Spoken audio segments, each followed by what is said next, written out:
ಬೂದಿ ಮುಚ್ಚಿದ ಕೆಂಡದಂತಿರುವ ನಾಗಮಂಗಲ ಘಟನಾ ಸ್ಥಳಕ್ಕೆ ಕೇಂದ್ರ ಸಚಿವ ಕುಮಾರಸ್ವಾಮಿ ವಿಸಿಟ್. ಸುಟ್ಟು ಹೋದ ಅಂಗಡಿ ಪರಿಶೀಲನೆ, ಸಂತ್ರಸ್ತರ ಅಳಲು ಆಲಿಕೆ.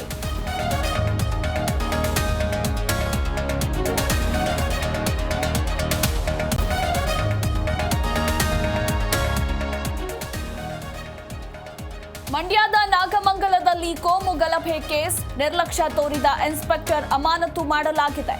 ರೂಟ್ ಸ್ವಲ್ಪ ಚೇಂಜ್ ಮಾಡಿದ್ರು, ಹೀಗಾಗಿ ಸಸ್ಪೆಂಡ್ ಎಂದ ಪರಮೇಶ್ವರ್.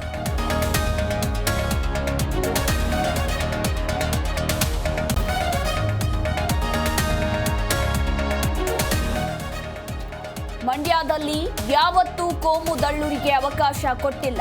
ನಮ್ಮ ಜನಕ್ಕೆ ಅನ್ನ ಕೊಡೋದು ಗೊತ್ತು, ದ್ವೇಷ ಗೊತ್ತಿಲ್ಲ. ತನಿಖೆ ಬಳಿಕ ಸತ್ಯ ಹೊರಗೆ ಬರುತ್ತೆ ಅಂದ್ರು ನರೇಂದ್ರ ಸ್ವಾಮಿ.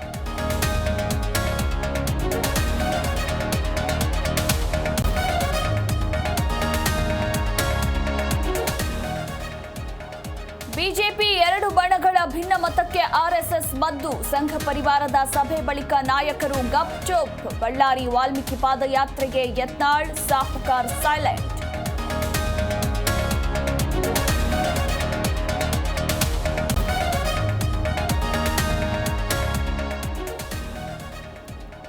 ವರದಕ್ಷಿಣೆಗಾಗಿ ನಿತ್ಯ ಮಾನಸಿಕ ಕಿರುಕುಳ, ಪತಿಯ ಕುಟುಂಬಸ್ಥರ ಕಿರುಕುಳಕ್ಕೆ ನವ ವಿವಾಹಿತೆ ಸೂಸೈಡ್.